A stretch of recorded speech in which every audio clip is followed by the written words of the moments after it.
think there's a lag of 10 seconds. So just a second.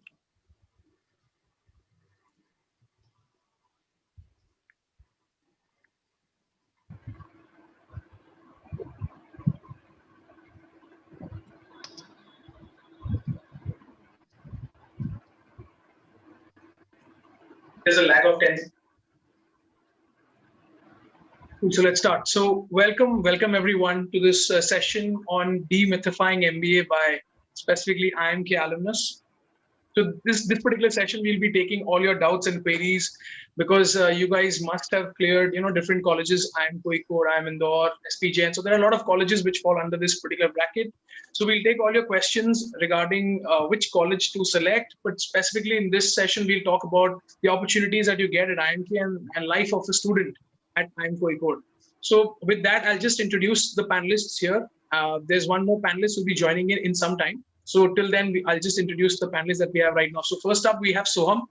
Soham completed his MBA from IIM Kozhikode and passed out in 2020. He interned with Hindustan Unilever as a sales and marketing intern and currently is working in American Express in the risk management division. Second up, we have Harshita. Harshita completed her MBA in IIM Kozhikode just this year. She interned with Citibank and bagged a PPO, and currently she'll be joining Citibank in a month's time. Similar is the case with Ritika. Ritika also passed out this year. She interned with Axis Bank and she also bagged a PPO, and then she'll also be joining Axis in a month's time. And lastly, we have Samarth. Samarth interned at Axis Bank. However, he'll be joining BlackRock in a week's time as a financial analyst. And he also is a pass out of 2021. So with this, I'll leave it to the panelists itself. Just add a little bit of yourself. I mean, give us a brief background about yourself, because I've just talked about your MBA and where you did your internship and stuff. I want you guys to give like a brief introduction about yourself in terms of your background, like engineering, commerce. What kind of profiles did you had?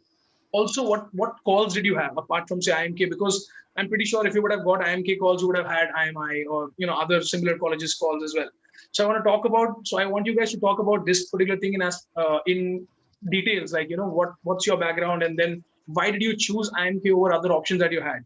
So again, I'll start from Soham and then we'll move on and I'll direct it to other panelists. Yeah, Soham, all over to you. Sure, Harsh. Thanks for the introduction. I hope everyone is doing safe in these times.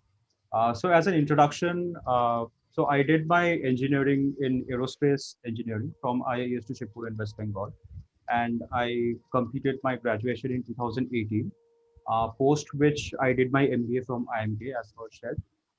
So in terms of calls, I had calls from Kozhikode, Indore, and Niti, and henceforth I decided to join K.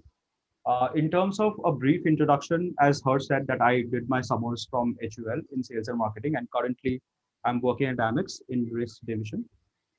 So at K, I was a part of the social service committee, which I'm sure a lot of us would know. It's committees are a lot of fun at any B school, lot of works, and also in a B school, the extracurriculars part is something that really, preoccupies a lot of us. So that was apart from academics, that stuff was also there, a lot of fun. Probably the best 2 years of my academic life, and yeah, since then been working from home, and today all of us have. Okay, so I just. I think I missed out the second college that you mentioned. So you had IIMK, Niti, and which other college? Indore.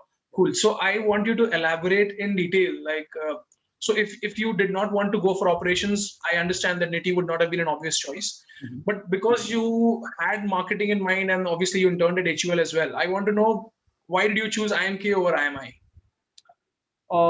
Firstly, I did have a couple of cousins who had passed out of K one in 2012 and one in 2010.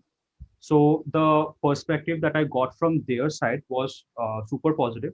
That is, so we do know that in India, we do have a large section of engineering people. And IIMK is actually one of the colleges who is leading not only on the profiling diversity, but also on the gender diversity part. So diversity is something that K really pioneers itself on. And that's something that I also realized and did see with my own eyes once I joined. So that was definitely one of the reasons. And second is in terms of campusing, let's be honest, we all join these schools because of the pretty packages and the placements. So what I asked them before taking this call that we are talking about is, so I was a fresher at that point. So I really asked them, that is, for a fresher, what are the opportunities that are there? Whether it's super work heavy people who join there, or there's a definite balance between the two, and whether freshers do have an advantage, disadvantage, what are the kinds and all sorts. And the feedback that I got from there was fairly balanced. So yep, a lot of opportunities from the campus point of view, from a placements point of view, to be very honest, if you're a fresher, also if you're a workex, obviously. So yeah, combining all of these, yeah, K was the choice for me, and definitely I'm super proud of it. Yeah, why not? Okay, I'll move on. Thank you, Soham, for that. I'll move on to Harshita. So Harshita, similar questions to you. All over to you. Yeah, so I'm a BCom honors graduate from Shahid Bhagat Singh College, Delhi University. After that, I joined Deloitte for a brief period of time as an audit and assurance assistant, where I primarily served clients from US. During my third year of graduation, I had already given one attempt of CAT, but I was not satisfied with the score. Hence, I decided to join Deloitte as a backup. I thought if the job would be good, I would I would see that if I want to pursue CPA or MBA, depending on however I like the job, but I was not enjoying the job a lot. So I wanted a change. So I thought CAT would be the correct fit. So that is when I started, that is when I decided to give CAT for the second time. And luckily I cleared. So I scored around 97 percentile. I had calls from IIM K, IIM Indore, CAP, MDI, SPJIMR. Depending on what were the factors that I took into consideration. So for me, I'm someone who had never left my house before. So location was one of the major factors for me, apart from placements and the batch size, of course. So my parents wanted me to join MDI because it was near home. I'm from North India. But since I told you I had never left home before, I wanted to go to a place where I could be independent, and I wanted to see how I can live on my own independently. So that is why I wanted to go somewhere far from my home. Now coming on like the decision between SPJIMR and IIMK, I wanted to go somewhere where I had that IIM tag, because I had talked to a lot of seniors and they told me that in the long run, maybe that IIM tag does makes a difference. Between IIM Indore and IIMK, the deciding factors were of batch size. I had talked to people in IIM Indore and they had told me that the batch size was huge at IIM Indore, and there were people from their integrated course as well that used to sit for placements at IIM Indore, and this was not the case for IIMK. So that is how I boiled down the decision for IIMK. Okay, so your decision between IIMK and IIMI, I'll probably not talk about it because Soham already gave like the differences between IIM Indore and IIM Kozhikode. Just a couple of things I want to know is what's the rough batch size at IIMK? What was your batch size, as in your batch size? And then what exactly is the batch size of IIM Indore, if you are aware of it? So during our time, it was 480 students at IIMK. At IIM Indore, as far as I'm aware, it was more than 550 students. And plus, there were people who were pursuing their integrated course of 5 years. They also used to sit for placements at IIM Indore. Okay, so that's apart from the 550 students, so more additional. Yes, correct. Okay. Cool. And again, this question is fairly obvious. SP Jain and IIM Kozhikode. I mean, if you look at the placements, you look at if batch size was a consideration for you, then why not SP Jain? You just had 60 competitors over there. If you were a finance student. Correct. For that, I think I went for the IIM tag because just like everyone, I also had a dream to pursue my MBA from an IIM.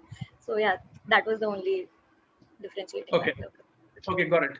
And you said you appeared for CAT second time. So that means the first time you would have appeared, I'm assuming you would have got CAP IIMs or, something like that. So does it make sense to drop 1 year, not go for, say, new IIMs or baby IIMs, and then go for, say, older IIMs, if in case you make it? Does it make... Sorry to cut you off. During my first attempt, I was able to clear IIM Shillong, but I thought that maybe I could do better. That is why I didn't decide to go with IIM Shillong. I decided that if in the second attempt I'm not able to get a better college, then I would probably settle with IIM Shillong or any other IIM that I would be getting. But for me, I think first attempt, I was not fully prepared, and I thought that I could do better in my second attempt. And I had nothing to lose. I had a good job at Deloitte as a backup. So that is why I decided to give a second attempt as well. Okay. And what was your profile, if I may ask, like your 10, 12 graduation? So I had scored a CGPA 10 in my class 10th. In class 12th, I had scored 95.2%. And for my graduation, I had CGPA 8. 10, 9, 8 made sense to drop 1 year because you would have had more opportunities. Correct. Yeah, but it was a tough decision, dropping IIM Shillong when you're getting it, and then things would have gone down the drain, but good for you that you made to IIM K. Thank you so much, Harshita. I'll move on to Ritika now. So Ritika, all over to you. Similar questions, and yeah. Okay. Hi. So I completed my BTech in electrical engineering from NIT Surat. And since almost third year, I had a clarity that I probably don't want to continue engineering and I would want to pursue an MBA. So that was one of the reasons I even did not sit for the core jobs in campus. So in engineering colleges, you have core jobs and non-core jobs. So I sat for the non-core jobs and I got selected at EXL as a business analyst. So in my final year, I gave a CAT attempt, and like Harshita, I had IIM Shillong and all the new IIMs, and I even had an XLRI HR call.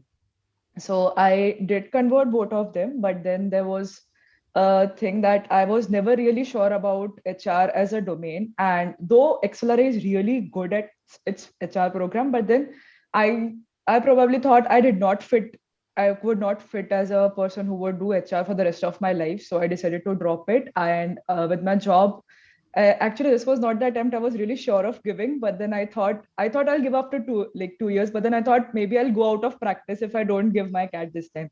So 1 year, I gave the CAT with my job. I had calls from Indore, MDI, SPJIMR, IIT Bombay, and NITI, and all the new IIMs. I converted all of them.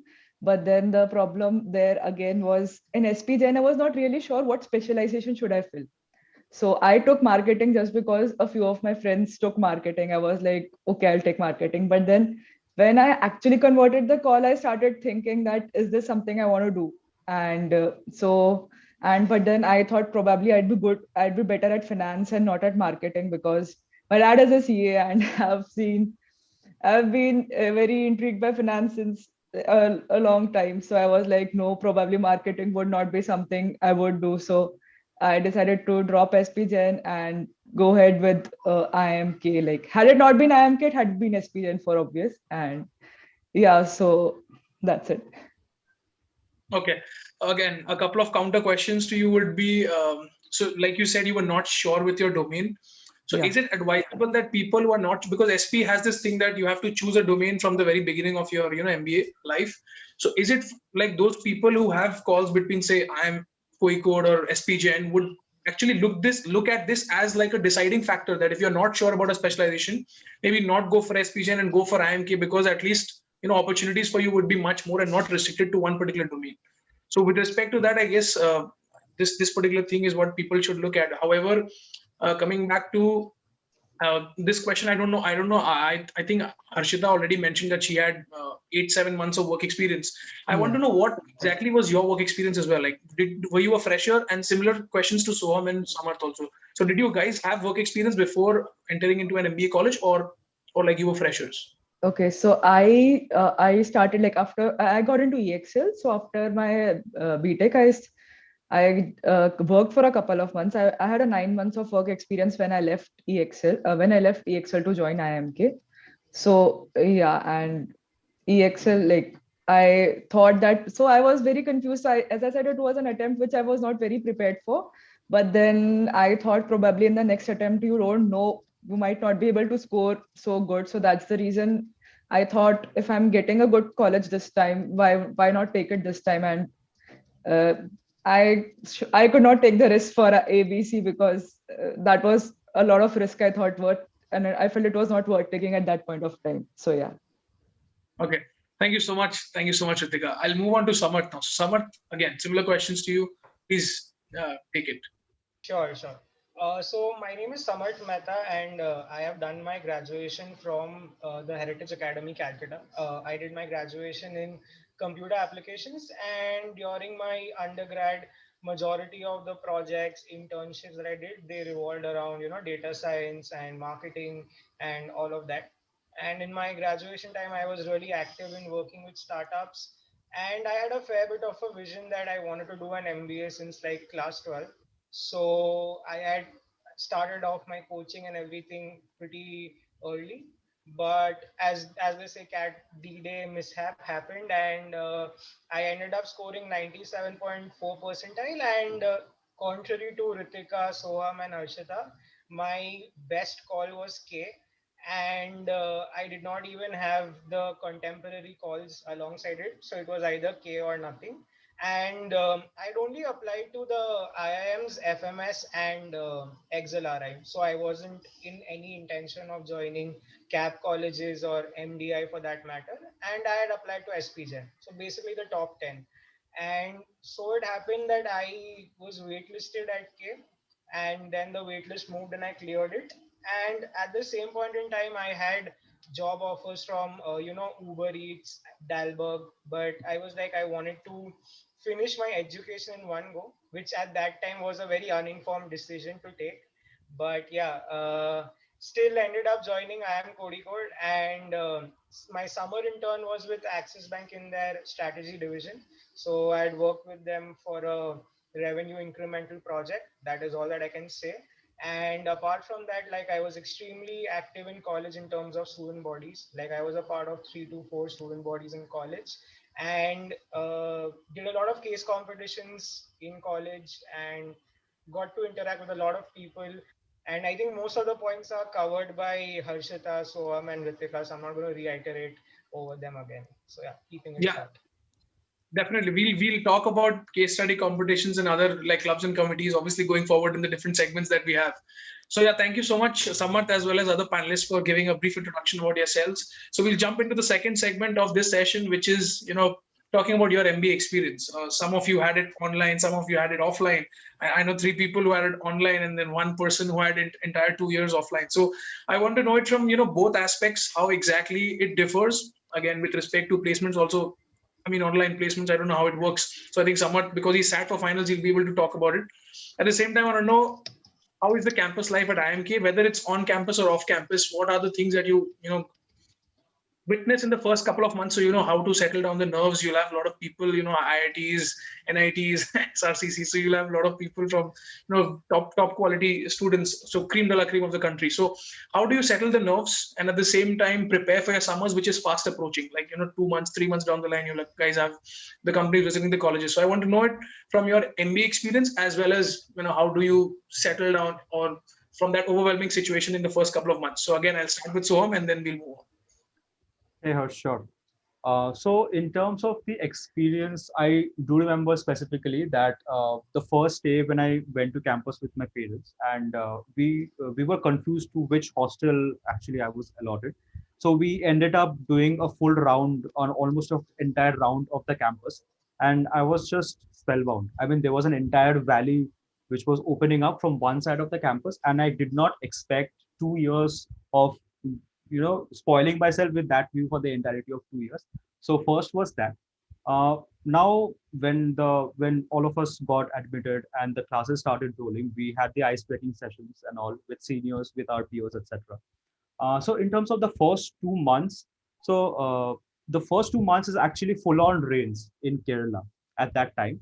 So outside it would be like a full blanket of clouds, and it's an entire holiday atmosphere outside. Whereas inside, it's like the most insane pressure that I've ever come across in my life. So that was something that really hits you on the face in the first 2 months. And I'm sure everyone would go through some version of it or the other of the same thing. In terms of calming down the nerves, I think it's very natural for everyone to really get intimidated, because as you said, that at a top IIM, people from all domains, especially from engineering, from IITs, everyone comes, and every single person is really good at one thing or the other. So the most fundamental thing that I would really like to tell anyone who is about to join, not just K, but any P school, is that don't really think about every single other person, because as Harshita pointed out, that there are 450 of us in the batch. So if you think about 439 of them, you'll really never really end up going anywhere. There's no point really thinking about that. And secondly, in the first term, as you said, that there has to be a fine balance between academics, the incessant number of deadlines, assignments, committee selections, and also preparation for the summer placement. So all of this, they happen at a very fast pace, at a very super pace. So the one thing that I really realized, which was a bit of a comforting factor, is that I am not the only one facing this. There are 59 other people sitting in the same classroom who have slept, and you actually sleep for the first only 3 or 4 hours in first term. You don't get time for anything else. So I had heard of this before, but I to experience it was not a very sweet experience, I would say, in terms of a pressure. But yeah, there were 59 others sitting in the same classroom, and all of them had the same three pre-placement talks later in the evening. So it is physically very challenging, and also at the end of the day, it does affect the mental aspect. As I said, it's very natural to get intimidated, but at the same time, the connections that we build during the ice breaking sessions with seniors, and also with our batchmates, also with especially our classmates, is also very important. I feel that whenever we talk to our seniors, they have been the ones who have done the same thing just 1 year ago, and they are the ones starting their second years fresh from a live summer internship projects. So they do know all the the totcasts which work and which don't work. So the more experiences and the more perspectives you get, the better you are in terms of getting what are the things that are coming to be expected. So getting a view of that, and just simply just take it as it comes. Just don't overthink about it. Building the CV is something which is very important, which is, I'm sure, something that we'll talk about later. But yeah, just take it as it comes. It's the same for everyone. Yeah. Thank you so much, Soham. I'll probably talk about these things like in detail, like your summers as well as your CV building activities later on. But yeah, I mean, thank you so much for your for sharing your experience. So yeah, moving on to Harshita. So Harshita, your experience, obviously, because you, Ritika, and Samarth did your second year entirely online. Was it first question? Was it entirely online? Did you guys go for say a couple of months and then again the second wave hit back and then again you came back? So is that something what happened, or it was entirely online? And plus, the difference between your first year and your second year, because first year was entirely offline, second year was entirely online. So how did you adjust? What were the challenges that you faced, vis-a-vis both of these mediums? So yeah, I'll want you guys to elaborate on this part like in detail. So yeah, starting off with Harshita. Yeah, so my experience for term one was more or less similar as Soham. For me, it was very overwhelming because coming from Delhi University, we were not expected to attend classes very regularly, or we were not, I mean, the course was not very academically challenging. So we had a lot of free time that we could pursue different activities. But unlike that in IIMK, all the things were happening simultaneously, and you were not expecting these things to happen. Because I had just planned that I had to enter an IIM. I had no idea as to what is going to happen when I actually enter an IIM. So there were a lot of things that were happening simultaneously. We were having ice breaking sessions with our seniors. We were having our classes. We were preparing our CV. We had committee tasks and everything. So it was very difficult to adjust initially. But then again, just as Soham said, there were other students also that were in the same boat as us. So seeing them was sort of comforting that we are not the only one who's in that situation. So yeah, it was very overwhelming. Term one went like that. When our summers ended, obviously people were relieved. Term two and term three was relatively easy because in term one there were a lot of things that were happening. We were sort of adjusted to what we can expect in an B school environment. But term two and term three was fine because it was more or less related to classes only. So that was fine. Now, at the end of term three, I remember that we were asked to go back. We had our term three end terms online. So initially it was difficult to adjust because you are, you are used to sitting in a classroom. You are used to those class discussions. You have a certain bonding with people who are sitting beside you in a class, and that is missing at home. And even so, my parents did not have an MBA background, so they were not aware as to what is happening. They could not understand as to why I am working on group projects at 2 in the night or 6 in the morning. So those things were pretty difficult to explain. But yeah, on Zoom class, another thing was that it was difficult to concentrate because there you had the liberty that you could just log in and not listen to the professor. So it was difficult to pay attention during Zoom classes. Now coming on to the question, if we did go back, our college did give us an option to come back if we were facing any challenges at our home. So for me, I did my term 4 online, and for term 5 and term 6, I did go back. And and I came back on 30th April. Okay, so for you guys, at least you had 2 trimesters offline, so which is a good thing actually. At least you ended yours MBA with an offline setup. But yeah, thank you so much, Harshita. Okay, so to the people who are attending the session, I can see a lot of questions that are coming in the chat box. So we will be taking all your questions towards the end of the session where we have like a live Q&A round scheduled. So please put in your questions. I'll take it one by one, as and when we finish off with whatever we have planned already. So yeah, with that, I move on to Ritika. So yeah, Ritika, similar questions to you. Okay, so I had never stayed in an hostel before. For my engineering, I used to stay at home. So the very first time I went to an hostel, I was very scared. I was like, there are so many people around. Whom should you talk? Whom should you not talk? And there are other people having so many different opinions and backgrounds. I was actually really intimidated. And then like it happens with everyone. And then people there were obviously very good at different things, and I remember I was being very underconfident in the initial few months. Like at least in the initial 1 month, I was like, what is happening? Probably there are people with way better profiles. I don't know why, like why did I come here?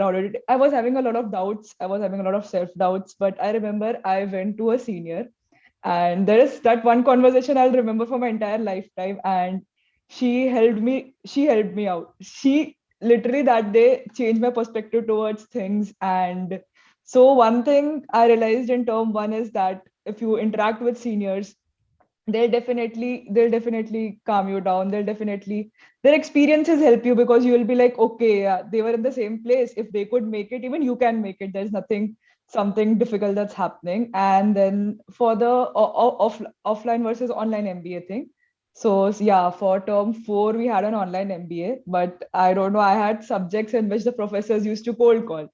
So that was something which was very scary. So we had to listen, but then yeah, concentrating in online classes is really difficult. And there are times where I guess if the professor handles it well, they might be able to engage you well even in the online classes. So yeah. Okay, thank you so much, Ritika. Yeah, moving on to Samarth. So again, like for most of us over here, even this was my first time out of home. And contrary to Ritika, Harshita, and Soham, like I didn't even have like Soham had some hostel life, Ritika and Harshita had some work experience, and I was like straight into this whole new dimension. So, I mean, for me, IIMK had been a roller coaster ride, especially the whole of first year and term one. And yeah, I mean, the entire experience was amplified, and I think it was better for our batch because we got to interact with our seniors firsthand, as in face to face. Because even though virtual setup was there when we were seniors, but that connect doesn't really come. But when it's in an offline setup, the tradition gets passed on in a better manner. And the way they like the way Soham, I still remember like one night we had gone to the seniors, like there was this regional senior meet that was there, and Soham and few other seniors from Calcutta, they were vetting and verifying our CVs and everything. And I still remember that time how they had, told us that what summers would be and what sort of preparation is required. And that time it was a bit overwhelming because given that it was a new setup, but then when we went through the process and everything, it all fell into place as and when it had to. Like Ritika and Harshita said, first entire year was, a proper MBA for us. And then in the second year, we came back to campus roundabout in the month of December, and we were there till April, mid-April end kind of a thing. And again, because the cases amplified, we had to go back. So yeah, in the first year, we had all the student body activities, be it related to sports or management festivals or, the pre-placement talks. So one thing that the current batch, like the ones who are joining this year and the ones who joined last year, wouldn't experience is the pre-placement talks and how the PPTs work in an offline setup wherein you are expected to be up at 7:30 in the morning, where you are slept at 3 a.m. in business formals and attend a PPT without blinking your eyes. So yeah, I mean it was a bit taxing, but at the same point in time it was a learning experience in itself. So yeah, about that is about it, because these guys have covered all the other things, so I wouldn't reiterate over and over again. But yeah. Cool. Thank you so much, Samarth. I'll give you more time to talk and share Not a problem. experience. because now I'll go in the anti-clockwise direction. So the next segment, just moving on to the next segment, which is talking about your summer's experience again, which is like 3-4 months down the line once you join your colleges. So in this particular segment, I want you guys to elaborate on how this process entirely works, as in day 0, day 1, what's the concept, day -1, whatever the terminology is in the MBA context, MBA parlance. So talk about the processes that you were a part of, the kind of preparation you underwent, and how is the scenario like, because it's a batch size of 480. So how much time does it generally take for at least 70 to 80% of the batch to get placed? Is it like in a week's time you guys get placed and there's no much stress? Or is it like the stress gets dragged on for 3 weeks, 4 weeks, like other colleges? So how does this placement thing entirely work, like the summer placements thing? And then your personal experience of having gone through, I don't know whether you guys sat for multiple companies, but if you did, then what kind of processes did you undergo? Because for marketing, it's a different process. For finance, it's a different process that these companies have. So your personal experience, as well as your experience of your friends whom you would have seen or maybe supported at that point of time. So yeah, I'll start with someone this time. Yeah. So again, with regards to the summer process, I mean, like you already said, it's a little bit taxing, and I mean, yeah, in terms of how many days it got over in and what was the time span and everything, I guess placements report would be the best place to get the numbers and the facts and figures. But beyond that, I think given the fact that IIM K is an old IIM and it's one of the best B schools in the country, we fairly get some of the tier 1 recruiters from the country for different roles in different industries. And a caveat that I would want to put in is the fact that with the growth of so many unicorns in the country, and with the PEVC space also starting to boom across India, IIM K, for instance, is seeing a lot of these sort of companies coming in for the recruitment process as well. So yeah, I mean, the summers process ideally is a week-long thing, and everyone's nerves are on the highest point.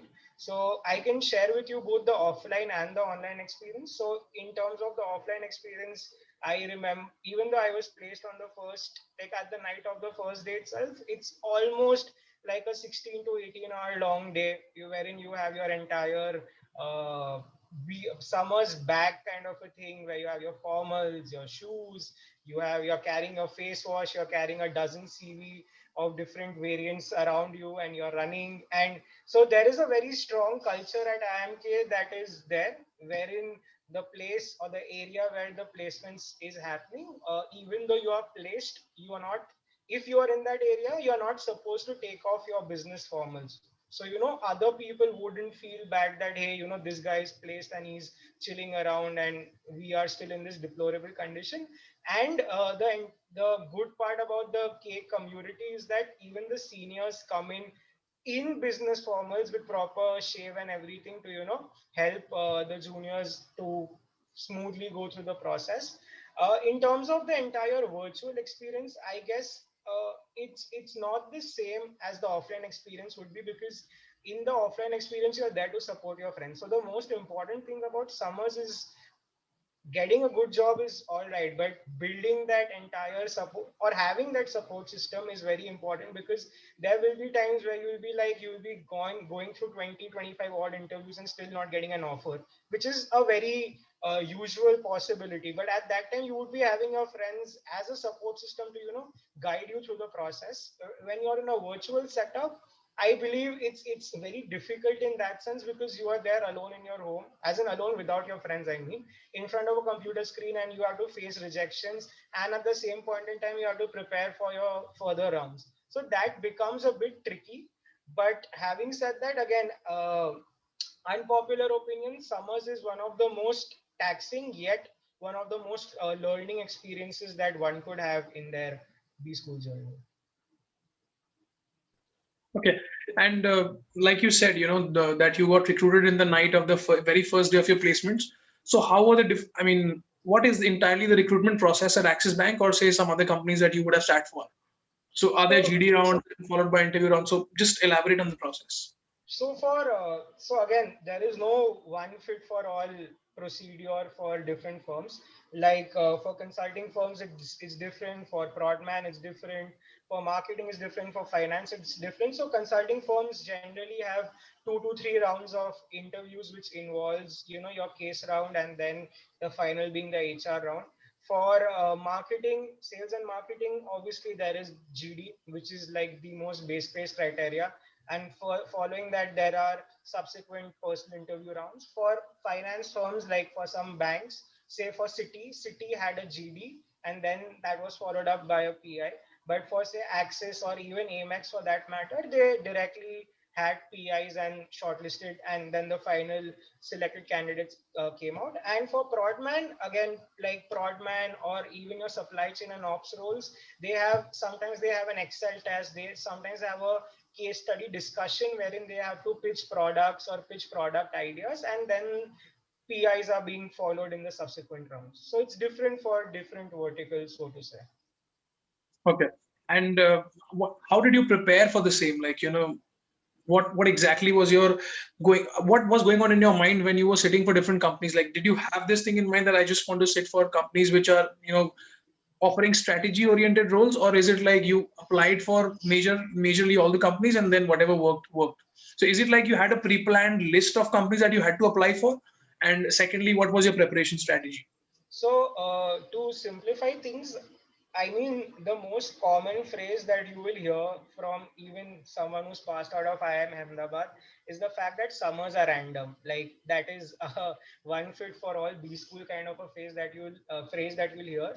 So I ideally wanted to be in the strategy marketing domain.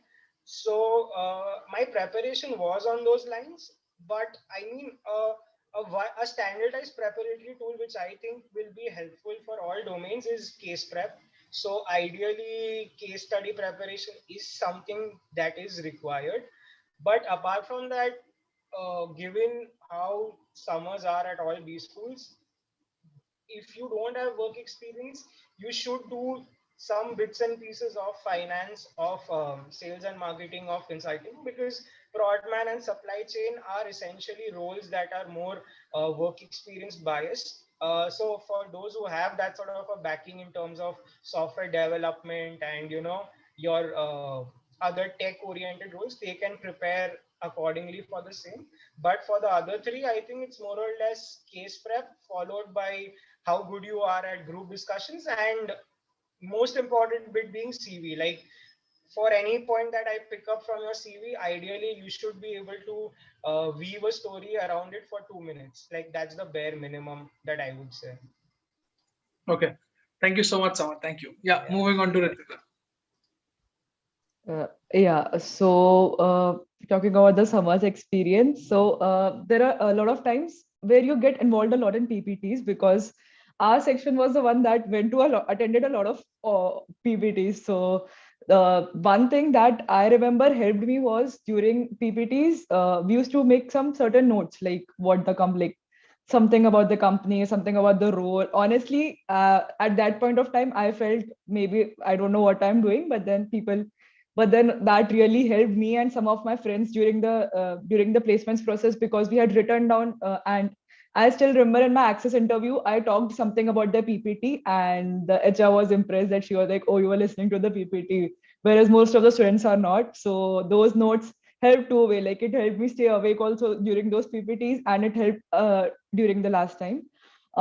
You think that there's a lot of time, there is a scarcity of time, honestly, during the first term. So you don't know where to you feel that you might get some time and then you'll prepare, but that is a myth. Like I remember our exams ended on Friday or Saturday, and placements started on Monday, and that was like just a 1 or 2 day gap, and then you had to prepare a lot. So it's better that you keep on preparing from the day you come. Like your seniors will tell you that keep on preparing, but you will be like, no, we'll do it later. But it's better to start preparing simultaneously, because at once you will get a lot of shortlists, and there are times when you don't even get the time to read a lot on those companies that you're getting shortlists for. So it's better to stay prepared beforehand. Also, like you can have all your basic stuff ready. Like you can prepare around your CV. And for people with work experience, like though I had a 9 months work experience, but most of my interviews were around my work experience. They grilled a lot about my work experience. Like it was in data analysis. So they grilled a lot, and they asked a lot of questions from statistics as well. So suppose if whatever your work experience is and some related fields, so it's better to prepare for that. People from work experience will definitely get a lot of questions. One thing which people ignore and take it lightly is preparing, like having questions around your CV. You are like, I made this CV and probably I've seen it so many times. I'll be able to answer whatever they ask. This is what most of the people think. But then when the person in front starts grilling you down, you are at times, you might pause for a moment. So one thing which we don't value is like, you should be thorough with your CV. Like for every line that you have written, you should have a story. For every word that you have written, especially the numbers that you have written, you should be really good at like, how did you come up with this number? Because I remember I had written some numbers, like, so that person was like, okay, tell me how did this happen, show the calculation, all this. So you should be very thorough with your CV. And coming on to preparation side, so as Samarth said, and everyone will agree that summers are really random. And one thing that, and one more thing that, in my opinion, I did not sit for finals, but in finals, people do apply for some limited number of firms depending upon their interests. So because by the time final placements are there, you have an idea that, okay, I want to get into this. But in times of summers, people really don't have an idea what they want. Like most of the people don't have an idea what they want. So they'll apply for all the firms. So one thing in summers, in summers, it's better to keep prepared for all the domains rather than just the domain that you want to sit. So for finance, one thing that I feel people should prepare is you have accounting, and we had a subject called FMI, financial markets and instruments. And so you can prepare accounting and your finance subjects and a bit around economics, because they'll ask questions around that. And yeah. Anything else you want me to answer? Yes. So similar questions that I asked to Samarth as well. Like you said, you were not sure about your domain as well. That's the reason why you left SPJIMR. So here also, when you were applying for companies, was it again, you were applying for marketing companies also, you were applying for finance also? So is that flexibility available with respect to, does the college allows you to apply wherever you want, irrespective of what your intended specialization is? And secondly, if suppose you ended up in a role which is focused on one specialization, however, you want to switch your specialization in your second year, then what sort of opportunities does one get in their finals? Is it like a big disadvantage for them because they're switching their domains from summer internship to finals? Okay, so for the first question, yes, you can apply for any companies, and generally most of the people apply for all the companies during summers, because you never know where you're going to make it. So, and everyone is anxious and everyone is unclear, so they'll go for everything. Also, and for the second thing, okay, if your summers is in one domain and your finals, you want to change your domain. I've personally seen my friends who had a summers in a different domain and finals, they cracked a different domain. It all depends.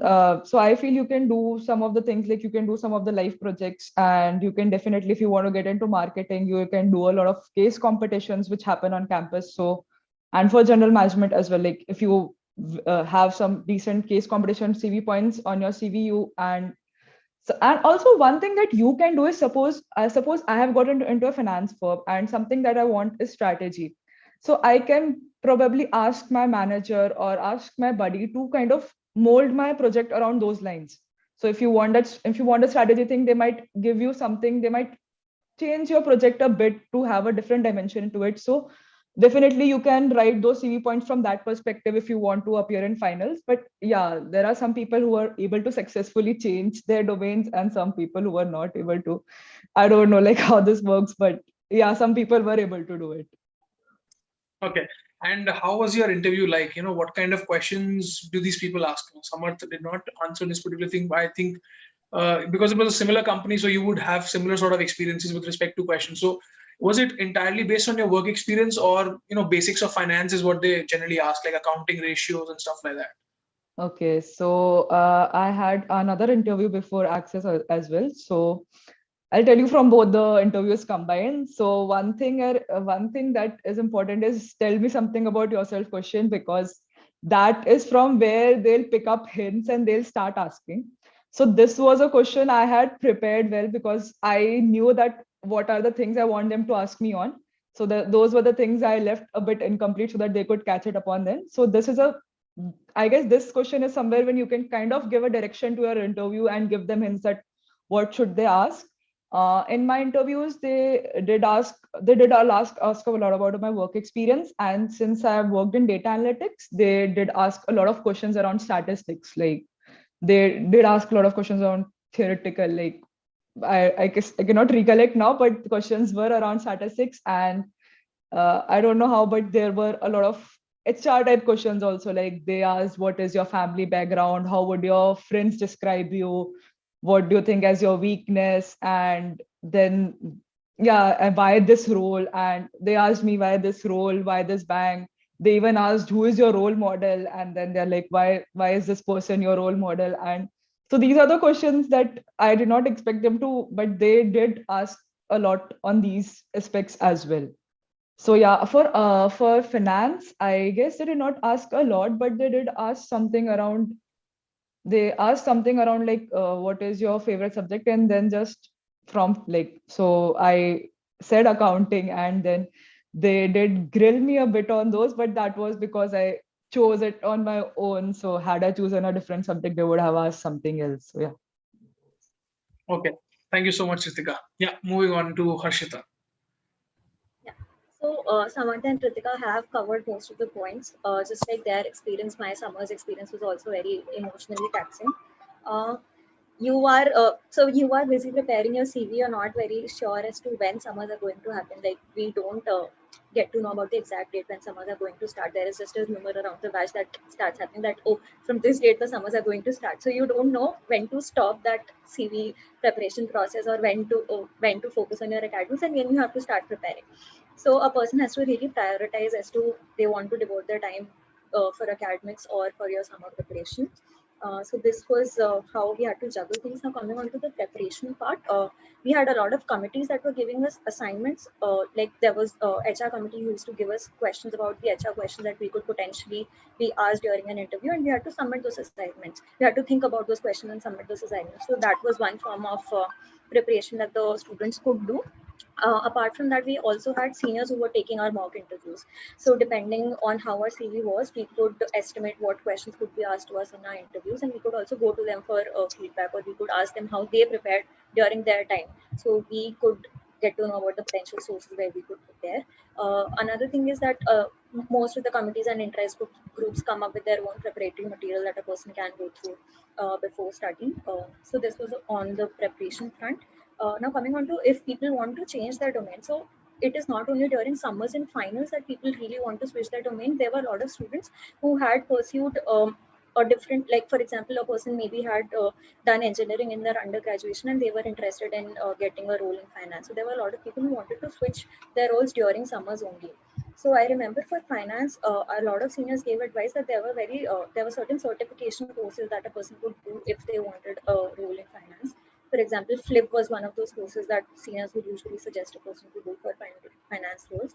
And a lot of people also enrolled for CFA level 1, so that people could write that they are attempting to give CFA in the near future. So this basically shows that a candidate is interested in that particular domain and they are showing interest in that field. Yeah. Anything else that you want me to answer? Yeah, exactly. Because you picked up this thing about CFA. So I wanted to ask, like, how many people generally who want to specialize in finance pick up CFA as, a qualification during their MBA? And is it really beneficial or something that adds value to your CV even when you are not done it? Like you are going to pursue it, like a CFA level 1 candidate. Does it give you any advantage when it comes to your summers because you've not even completed a levels? How does it? I mean, I want to know it from you, as in how does it work? So personally, I did not do CFA. For summers, I did not have a problem because I came from a commerce background and I sort of had done internships in banks and NBFCs that sort of showed that I had an interest in finance. But people coming from different backgrounds, say architecture or any other engineering field, those people sort of do anything that their seniors would say. CFA, people generally, there are less people that go for CFA because that is a course that requires a lot of financial commitment. People usually go for flip or certifications from NSC to write something on their CV that can show it to the recruiters that the person is genuinely interested in that field. But for CFA, usually people after their summers, people usually enroll for CFA after summers, so that if at all they do not get a PPO in their summers, they have at least something to write on their final CV. Okay. Thank you so much, Harshita. Yeah, so you've been waiting for a long time. Yeah, sure, Harsh. So I'll go in the chronological order, that is from preparation to the process and then post summers. So starting from a preparation point of view, so summer placements happen at a time where most students have, I think, completed around 3 or 4 months on campus. So the companies which come for summer placements, they do know that they are not going to get fully furnished MBA graduates. So they are not expecting that either. But on the hindsight, what they are expecting is the basic business sense, the clarity of thought of the particular candidate, and obviously the delivery, the kind of content that the candidate is producing, and obviously the quality of the CV. That is the overall profile of the candidate. So from a preparation perspective, I would like to break it down into 4 parts. One, and the most important one, is obviously the CV. So as I said earlier, and as mentioned by all of them, so just show your CV to as many people as possible, but don't go to the extent that you confuse yourself entirely. It's very important that, as Samarth mentioned, that you have a story around every single pointer in your CV. So I believe that every story should have essentially 3 aspects to it. That is, when you're explaining a certain internship or a certain project to a recruiter or even someone, first comes the outline of the project, and then what you did and how you did, and the bottom line would be the result that you generated. So this is the 3-pronged story that Samarth was mentioning, to be precise. Next comes the GD. So I'll say from the perspective of marketing companies, because uh, so when you start interacting with seniors and when you start looking at the profiles of your batchmates also, you do get an idea of the kind of companies that you'll end up getting shortlists from. So you do get an idea of that. But on the hindsight, what I've also seen a lot of people do is build a very negative bias, that I don't have a 9 in my mark, so there's literally no future for me. So I'll not end up preparing anything because it won't matter. Please don't build any biases of that. Yes, the process is a bit random, but at the end of the day, preparation does make a huge contribution to where you end up getting placed, both for summers and for finals. In terms of preparing for the individual processes, after the CV part comes preparing for the group discussion. So we know that especially in marketing companies, group discussions tend to be a bit aggressive, but the ones who make it through the group discussion to the next round are the ones who put concrete points on the table, being assertive, but at the same point not being overtly aggressive. So you have to let everyone speak and then put forward your points, wait for your turn, and be calm and composed. And that is how essentially you go through, right? So that, and also the delivery part of it does require a bit of a practice. So you can definitely practice, making groups in your hostel floors, a couple of 4 or 5 roommates together. You can just huddle around for half an hour, 45 minutes, and you can easily practice a couple of group discussions. So, and I've seen people who have really bettered in the delivery. They have content to speak, but somehow they're not being able to deliver. So that is a very real life problem that a lot of people end up facing, especially from a GD perspective. So after the GD comes the HR questions. So as I said, that the companies are not really expecting you to know a lot of technical stuff in detail, but definitely the basics. So HR questions become very important because they really portray the kind of a person that you are. So as Ritika said, and as all of them said early, that tell me something about yourself, why this company, why this domain, something interesting about yourself. All of these answers you'll have to prepare in a very crisp and precise way. Do mention the things that you want them to pick up as follow-up questions. For example, let's say I have heavy social service, so I will highlight that in my introduction so that they pick it up and they ask me follow-up questions. And also during your preparation, do be ready with the kind of questions that can be asked with respect to whatever you're saying in your introductions. That again goes back to the CV part. After the HR part comes the technical and the sub-technical part. Obviously, they are not expecting full in-depth analysis, but yes, the basics of all domains, because again, summers is something that you absolutely cannot predict. So maybe you might be thinking that I am no one from finance, but you end up getting a finance role, or you might also experience the same for other domains as well. So it's always better to cover the basics of all domains, and there will be ample of materials coming from senior side, coming from committees, clubs, etc., and also from the classrooms. Again, company PPTs, as Ritika mentioned. So for example, if in my interview is happening today, and last month there was a 500 crore business deal which happened, so I am expected to know the fact that I'm applying for the company. I'm expected to know about that deal, and if I can produce that knowledge cleverly in my interview, it does give me brownie points, right? So all of these matters really, you really do realize once you get into the, the dirtiness of preparation, and it does take a lot of time. I know that it's very tough to prepare with all of the hype and all of the speed of first term, but yes, that is something that really needs to be done. In terms of the process itself, the summers process itself, I had a short list of, I think, 5 or 6 FMCG companies in the morning of day 0, and shortlist from there after. And I ended up cracking HUL. So in terms of the process, I had 1 GD and a couple of interviews.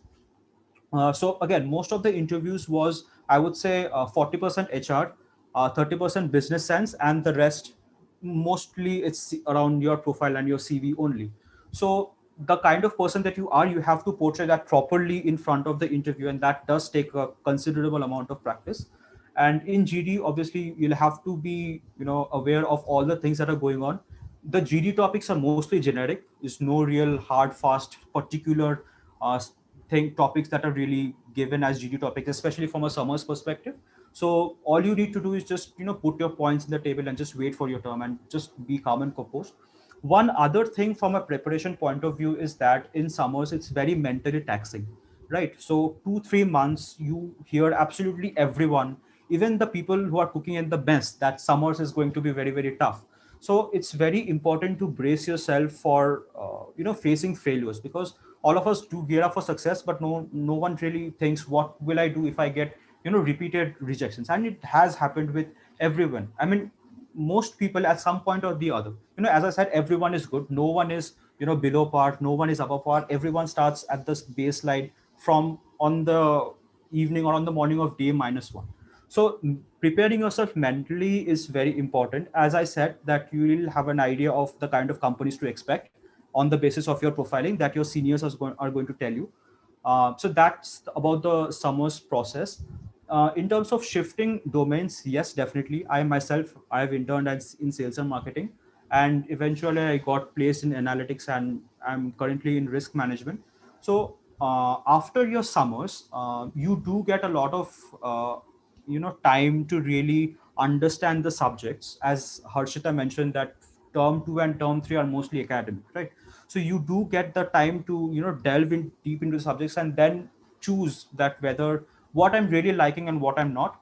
One thing that really worked in our favor is that IIMs have stopped giving specialized diplomas, specialized degrees, so which do give anyone the opportunity to take a varied combination of electives for second year. So if you end up thinking that, okay, strategy is something that I really want to try out, you end up taking I think majority electives of strategy in your second year. So that is something that you can plan, and the auctioning process that does happen in term 3. So you have that space in mind. And also, let's say that someone is not clear about the domain that they want to pick up, even in the first year, no problem. You'll have a very wholesome experience from your live project in your summers. All of us are given live projects. And after that, during the entirety of your second year, till the time the laterals and the final placements happen, you'll have a clear picture of the kind of things that you want to target. But since mostly our discussion is revolving around summers, there is one thing that I really want to end with, is that there are quite a few people who have, at the end of the day, who have not ended up getting the best of offers that they had expected before. And it's very natural to happen. It's super natural to happen, because so many things are just flying around everyone, and everyone is like, kya chal raha hai yahan pe, right? So there is nothing to worry about. I can take so many examples of so many people who have not got the best of offers as per their expectations, but who have got their expected companies, their expected roles, and they're super happy with their job at the moment. So summers, yes, it's super important, but it's not the end of the world. So it's better to prepare both mentally and academically, and just take it as it comes. Okay, thank you so much, Soham. And thank you everyone for elaborating on your experience of having gone through your summers. So moving on to the next segment, which is, talking about the different things that you face at a B school, from clubs and competitions to case study competitions to live projects to certifications. So I want you guys to rank all these four according to, your preference as to if you are given an option of choosing between these four, which one would you choose? Like, as to be your priority. So clubs and committees, certifications, then your case study competitions, and then live projects, as in your corporate projects that you might get. So again, I'll start with Samarth again. So Samarth, rank these based on your preference, as well as what adds value to a profile as well as learning of a candidate.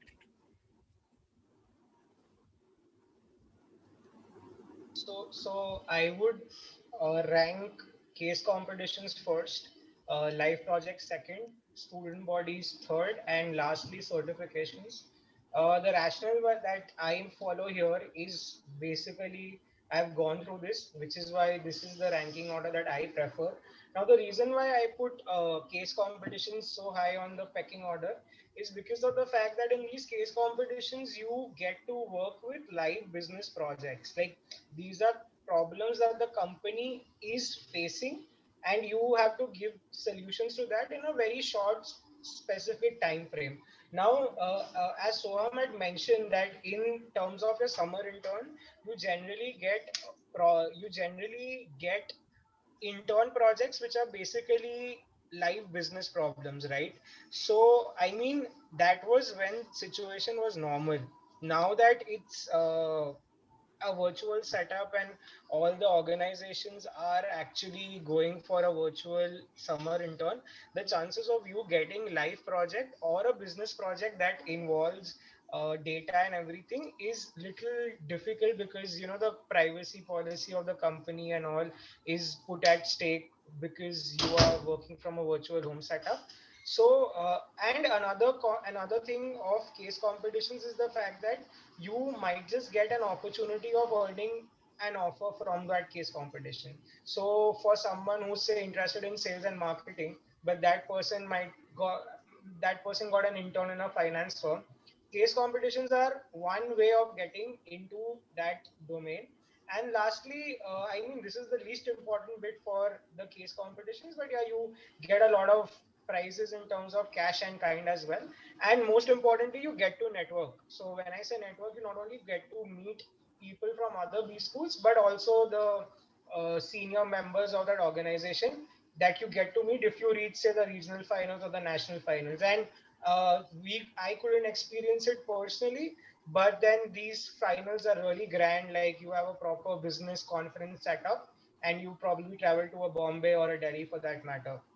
Secondly, live projects. With live projects, I would want to say is that, again, the similar ideology behind case comps. You get to work with a ongoing business project of an organization, and most importantly, it's useful for domain shift, because I am interested in again, sales and marketing, but I got my internship in finance, which was not in my hand. But getting a live project is something which is in my hand, and I might just get a live project not only at an MNC but at a fast growing startup as well, which I'm interested in. And that would give me a clearer perspective that, hey, do I want to join an MNC, or do I want to venture into the startup space? Because that would give me a balancing out act. And most importantly, both of these will give you brand names and ideally CV points on your CV that shows how active you were in a B school setup. Like, you just did not while your time around at a B school. Then third comes student bodies. Now, student bodies, I feel the most important student body in terms of work is basically the placements committee at any college, because that is something that will teach you a lot of hands-on experience, be it in terms of communication or background work or designing or anything of that sort. Now, other student bodies, they are important, but I mean, you don't get that much of a corporate exposure. But the softer aspects that you get out of a student body in terms of having connections with your peers from the senior batch, from the junior batch, from your batch, is really helpful. Because if say 1 year or 2 years down the line, I want to make a switch, and I want to make a switch into a company where my committee senior is working, so that bond helps. So when I tell them that, when I say you are my senior, Harsh, and I call you up and I tell you that, Harsh, I'm looking for a switch, is there an open position? And because you know me personally, because you've seen my work ethics, you can refer me at your organization, right? And also another softer aspect that these student bodies help you in is, like, for most of them, they organize some sort of a festival or an event or something. So it helps you enhance your sales pitch skill, wherein, you go and talk to people and all of that. And lastly, certifications. Now in certifications, I think CFA is the only certification that is of value.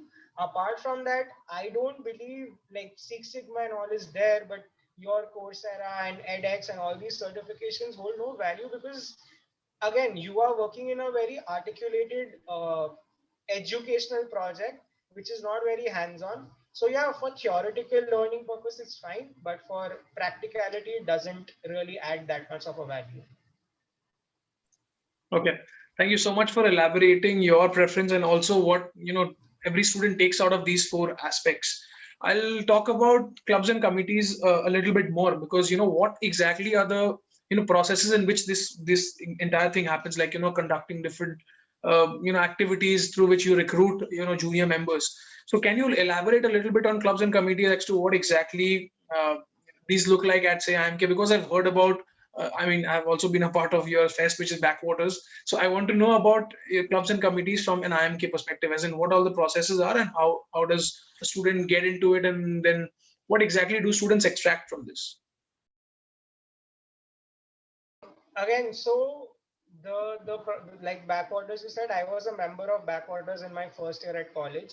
So again, the processes that these clubs and committees follow for getting into them is again different for different clubs and committees. There are different rounds.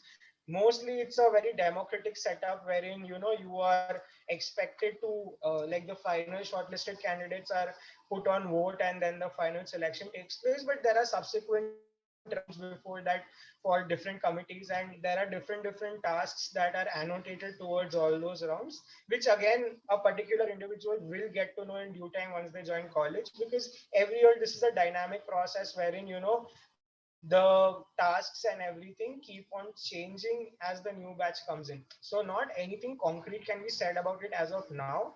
But yeah, I mean, in terms of learning perspective, like you mentioned, like I already said, Placecom is the most important body in terms of getting to learn from a corporate perspective. But beyond that, I think the softer skills that I had mentioned in terms of interacting with industry leaders, or conducting workshops, or onboarding corporates for sponsorship.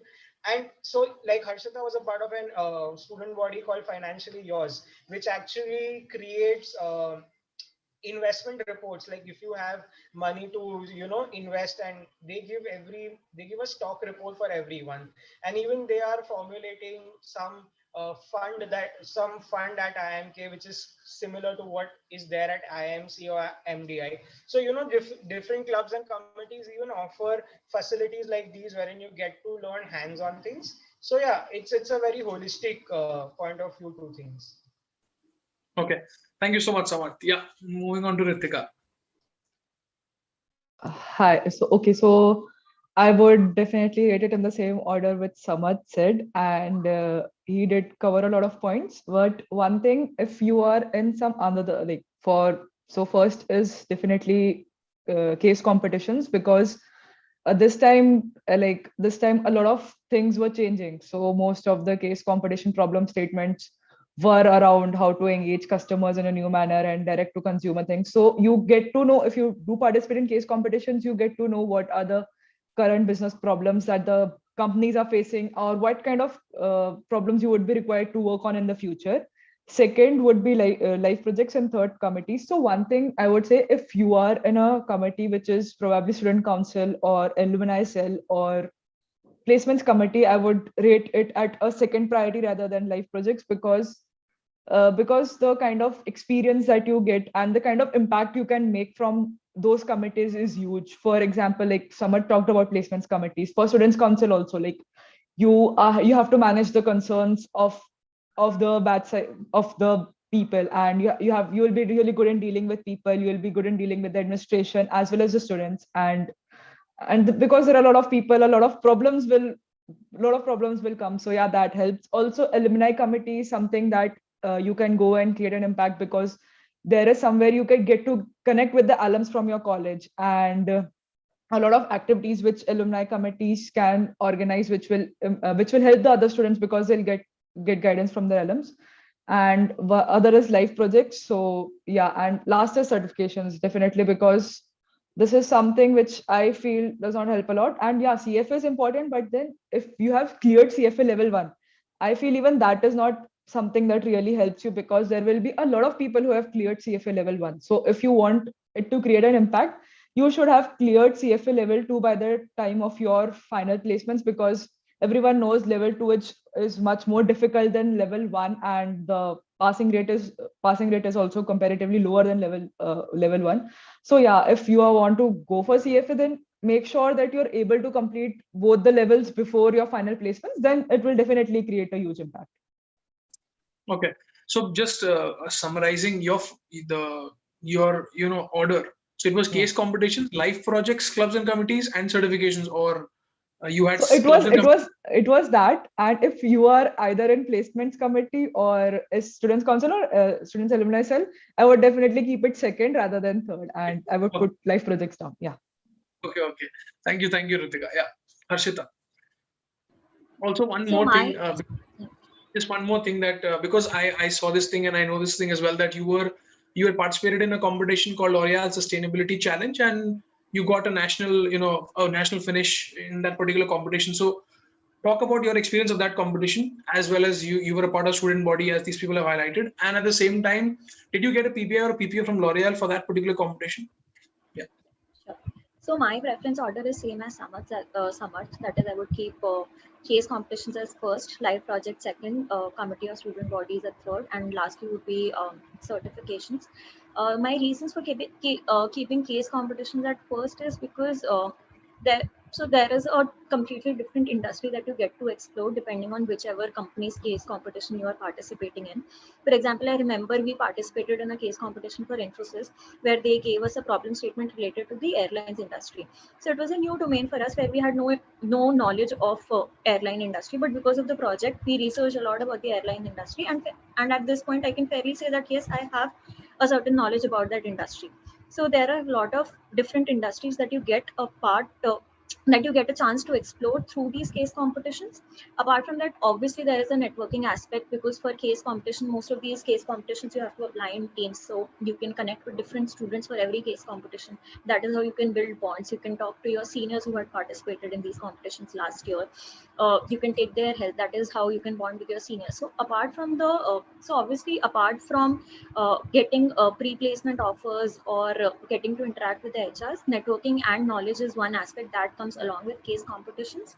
For L'Oreal Sustainability Challenge, I think my experience was very good and unexpected, because L'Oreal Sustainability was one competition where we did not have a campus round. So basically, right after the preliminary quiz, all of the students who had cleared the quiz had to submit their solutions of only one slide, wherein only top 10 entries on a national level would be selected. So the chances of your solution getting accepted were very low, and we were not very optimistic, because like being in the top 10 right after the preliminary quiz was very difficult for us. So we were not anticipating that we would get through, but eventually we did. That was a very exhilarating experience for us. Coming on to the finals, the experience was very good, because this was our first time that we had reached the nationals, me and my other team members. The competition was fairly well organized. Usually L'Oreal calls you to these 5-star hotels in Mumbai, and where you're treated very lavishly. Unfortunately, that did not happen in our case, because we had experienced it online. So we were a little apprehensive as to how it is going to happen online. But unlike our expectations, it was the process was very smooth. Before the final round, there was one day where where the HR had called all the teams, where we had rehearsed. They had make a They had told us about the interface and everything else. So the process is very smooth. If I now coming on to the PPO's PPI opportunities, my other two teammates had received a PPI, but by that time I had already received a PPO from Citi, so I could not sit for the PPI that was offered by L'Oreal. So I did not get a PPI, but other of my two team members did get a PPI. So yeah, that was all about case competitions. Now coming on to the live projects. For live projects, similarly, so for whichever live project you are doing for whichever company, you get a lot to know about that company and in whatever domain they are operating. So again, there is that knowledge aspect that comes along. And usually you are not the only person who is doing the live project. There are students from other B schools also that are doing a similar live project or a different live project in the same company. So again, there is another opportunity for networking, not only from students of your college, but also from different colleges.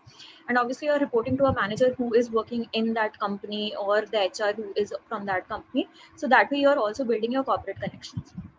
So that is why I prefer live projects over student bodies. But I also agree with Ritika that if you are a part of, say, students alumni cell, you are interacting with your alums when you are, organizing that fest where all of your alums come back to college.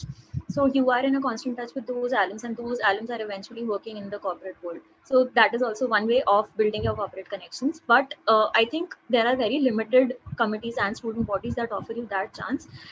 So yeah, if you are a part of those committees, well and good. Otherwise, I think committees or students bodies are something which a person is usually a part of in their undergraduate college also. So that is not something which is adding a lot of value in according to me. And lastly we had certifications. So a lot of people usually do certifications as a filler, because a lot of people, since there are a lot of freshers also who are joining the college, they do not have a lot of things that they can write on their CV in order to complete that one page. So you usually people do certifications when they want to complete their CV, or there are like the percentage of people who are genuinely interested in learning about a course is usually less. So yeah, just like Samarth said, if you want to increase your theoretical knowledge, it's good, but I don't think they are extremely value adding apart from CFA. Okay, thank you so much, Harshita. Yeah, moving on to Soham lastly. And Soham, just one thing I want to know, that this ranking is what we are doing for these 4 different aspects, but the order changes when it comes to offline versus online. Mhm. So in an offline setup, when you get a live project, you get to visit the office of that particular company for which you are interning, maybe twice a week, thrice a week, depends. So in an offline setup, what would be your preference? And then in an online setup, how would it change, or would it change at all? I don't think that the ordering would change. I completely agree with all three of Harshita, Ritika, and Samarth. That is, first of all, would be case competitions. Secondly, the live projects. Third, student bodies, and fourth, certifications. Case competitions, as they have all covered, it gives you an experience of get going deep into a certain domain and also working with other people. So one thing that I really one thing that I observed in a lot of teams who have made it to the finals, be it campus or finalists, is that they had in so mostly case competitions, the teams that you end up making are teams of 4, right? The average team size is usually 4 or 3.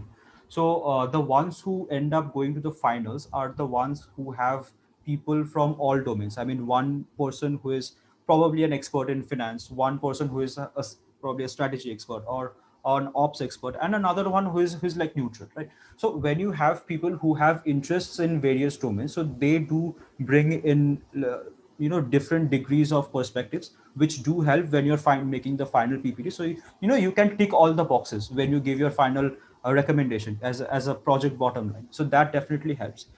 In terms of live projects, yes, you do get to visit the company, and you know, especially from a fresher perspective, for someone who does not possess the live interaction of a corporate experience before passing out of MBA. So that definitely adds a lot of value if someone can eke out one, and obviously the networking part goes alongside it. Also, it happens from the professor's side, and when you're sitting for finals, so this is something which is post summers for finals. Let's say that someone asks you that why this company or why this domain.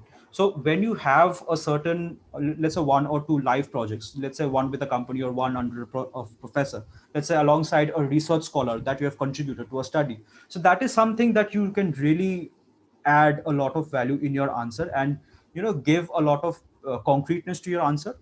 And lastly, I would say certifications, as Samarth mentioned, that apart from CFA, that to level 2, I believe, I don't think other certifications really add a lot of value in terms of giving you incremental number of shortlists or incremental number of calls from companies. I don't think that really matters.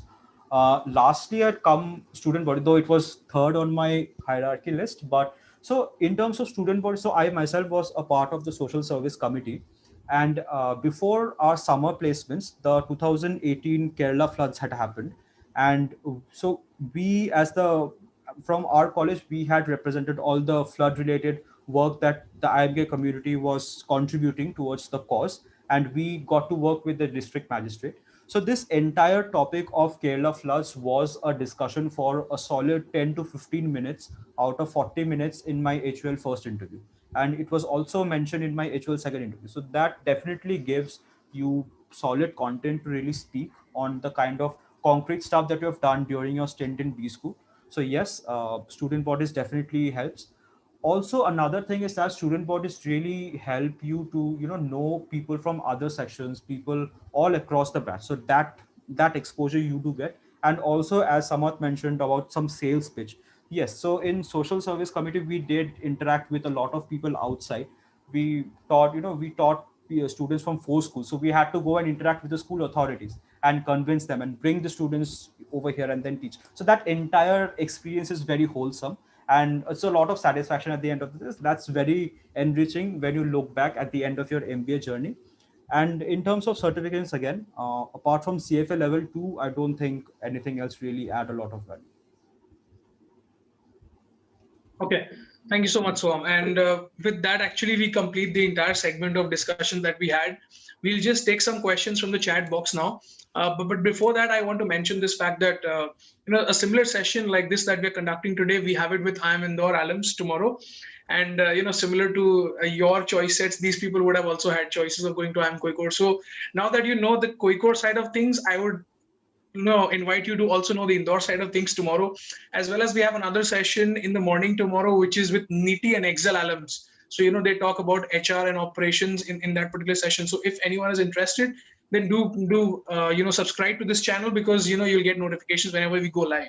Okay, having said that, now we'll take some questions, and I'll just direct those questions specifically to you guys, based on who I think would be able to add to that particular thing. So first question is from Pavana. She's asking, what kind of opportunities do people get if they want to specialize in product management at IIM Kozhikode? So Samarth, you were talking about product management in the very beginning, so I would want you to handle this question. So there are essentially two ways of getting into Prodman. One is directly through campus, and one is like working for a few years in the industry and then going into Prodman. So the most common or the most seen exit for MBB folks is into a product strategy role at some elite startup or a good firm. Now, in terms of IIMK, you get the best Prodman firms coming in. That is your Amazon, your Google, your Microsoft, Uber, Walmart. So these are some of the big names that offer core Prodman roles at IIMK. Now, having said that, Prodman and Ops is that domain that requires certain degree of work experience. Like a very simple software development work experience could be helpful to get a Prodman role. That is the shortlist.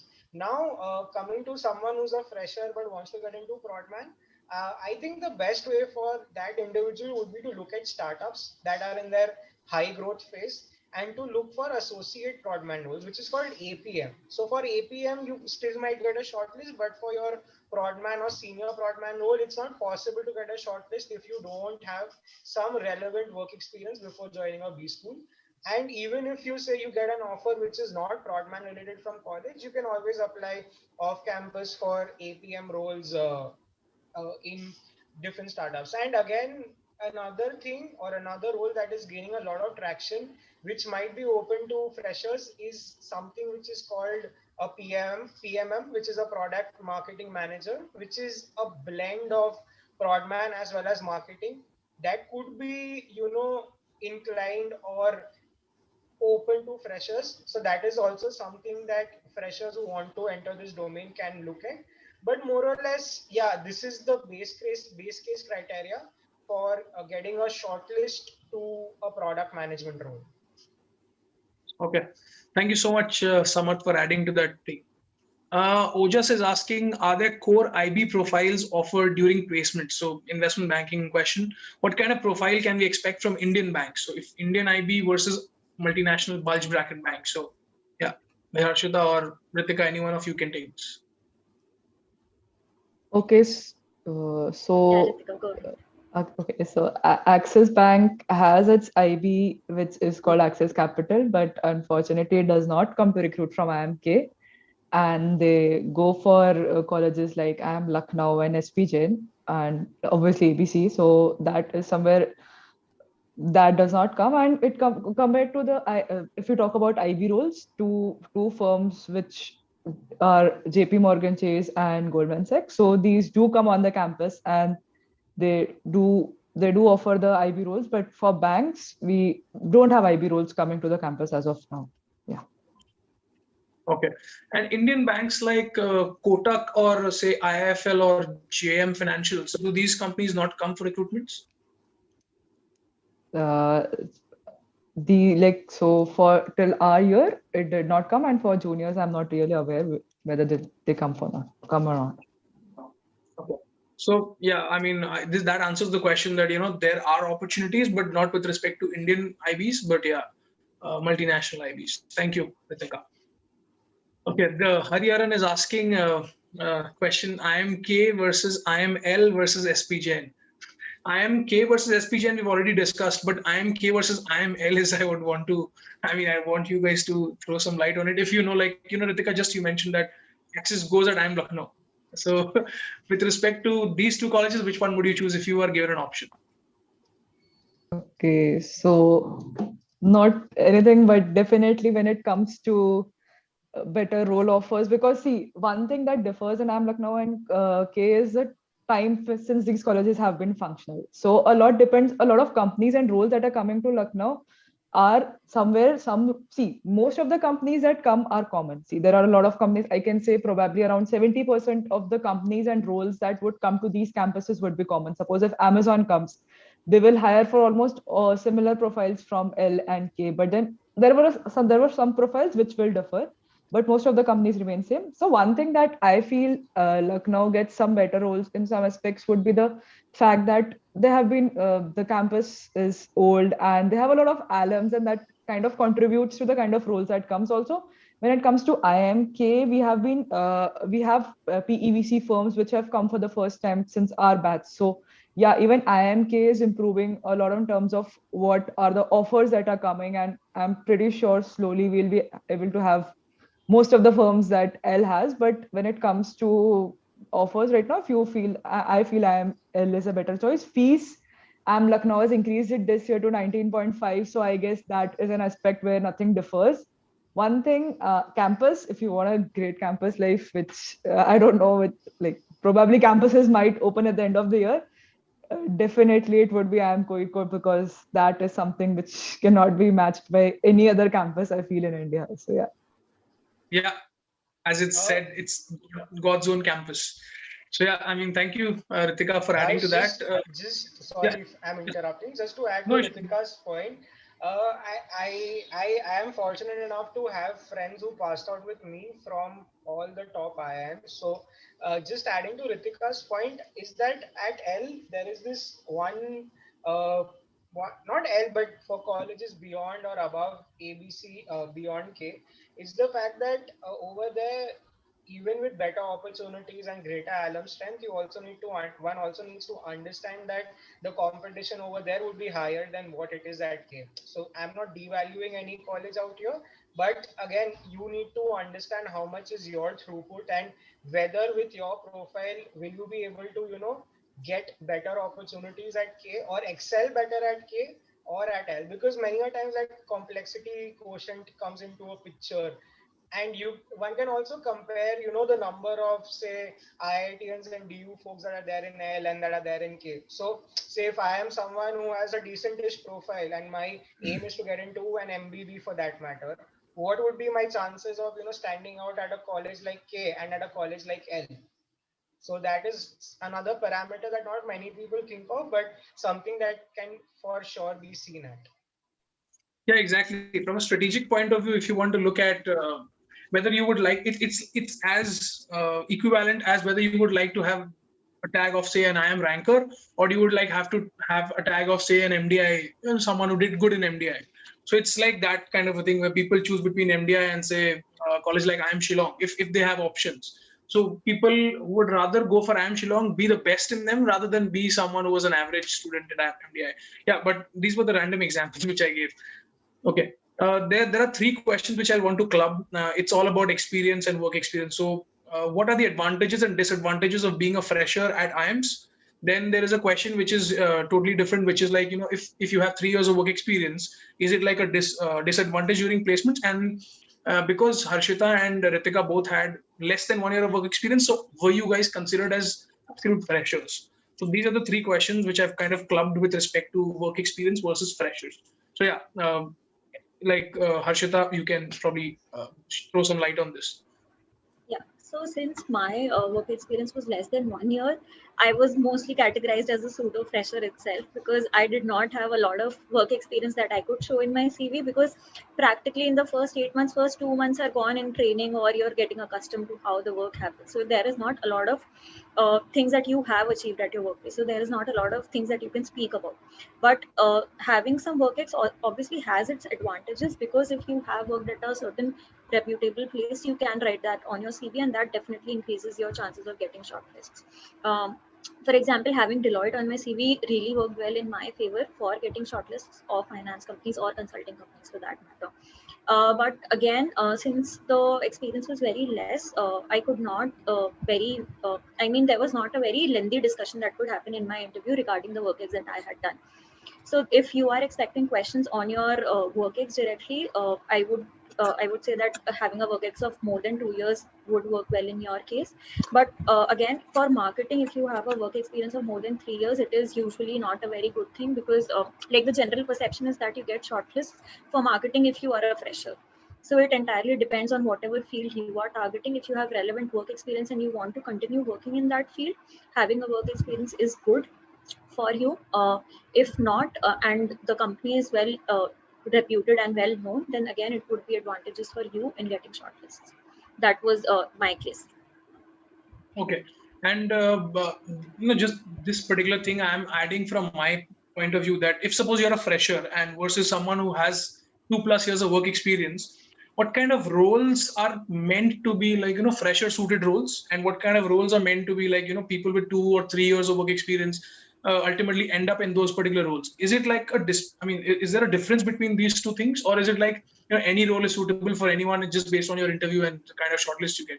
But I think there is some sort of difference which I want you guys to highlight, because if you can give like a perspective of a fresher, and Soham can give a perspective, Samarth can give a perspective of say someone who has work experience, what kind of roles can they get into? Like prod man is one of them. So do freshers get preference for prod man, or is it like only work experience people get? So please throw some light on this. So Soham, you can start off. Yeah, sure. So, as Samarth mentioned a while ago, that for a prodman role, also as the role rightfully demands, it does demand a bit of prior experience. So, someone who does not have any experience of a corporate life, of working for that matter, it is difficult, to land a prodman shortlist. That too from the big firms, be it summers or finals. So that is one thing that is not really expected for freshers to get.